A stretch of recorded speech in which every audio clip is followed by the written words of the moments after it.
Hey guys, Chronic here. So today I'm going to show you how to factory reset your Xbox One. So the first thing you're going to want to do is hit the menu key and then come over here to settings.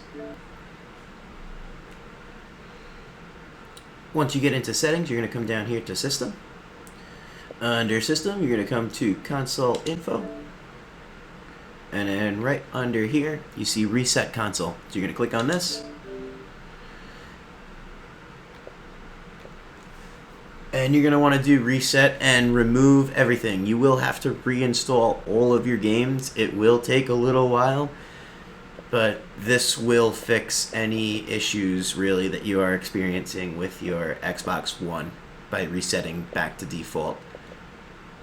So you're going to hit this, reset and remove everything.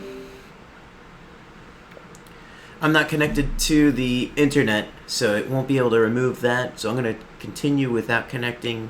If you guys are connected to the internet, you're not going to receive this message.